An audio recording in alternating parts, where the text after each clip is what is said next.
Fleiri Reykvíkingar nota astmalyf þegar brennisteinsmengun mælist mikil frá jarðvarmavirkjunum. Orkuveitan vill frekari rannsóknir. Tengsl á milli brennisteinsmengunar frá jarðvarmavirkjunum og astmalyfjanotkunar. Rannsókn sem nýlega var birt í alþjóðlegu vísindatímariti sýnir að 5–10% meira notað af astmalyfjum þegar slík mengun mælist mikil á Reykjavíkursvæðinu. Orkuveitan ætlar að styrkja frekari rannsóknir. Lilja Valgerður Pétursdóttir. Rannsóknin var unnin hér á landi á nokkur ára tímabili, en niðurstöður hennar birtust í vísindatímaritinu Environmental Research fyrir á árinu.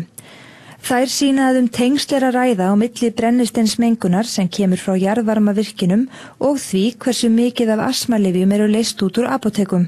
Hanne Krage Karlsen, doktorsnemi í lýðheilsuvísindum við Háskóla Íslands, vann rannsóknina.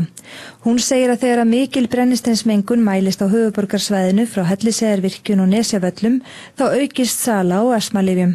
Munurinn á þessi astmalyfjasölur, þetta upp á kannski 5%, 10% á milli versta dagana og hreinasta dagana.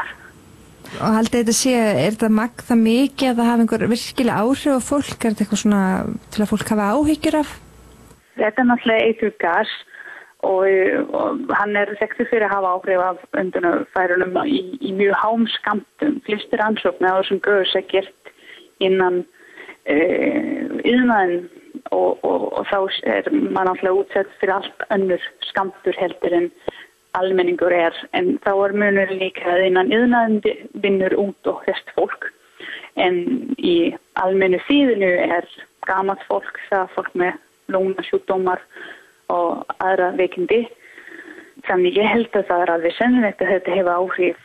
Eiríkur Hjálmarsson, upplýsingafulltrúi Orkuveitunar, segir að funda hafi verið fyrir skömmu með rannsakendum og farið yfir niðurstöðurnar. Þetta sé stórt viðfangsefni í rekstri jarðvarmavirkjana og fyrirtækið hafi því ákveðið að styrkja frekari rannsóknir í tengslum við þetta.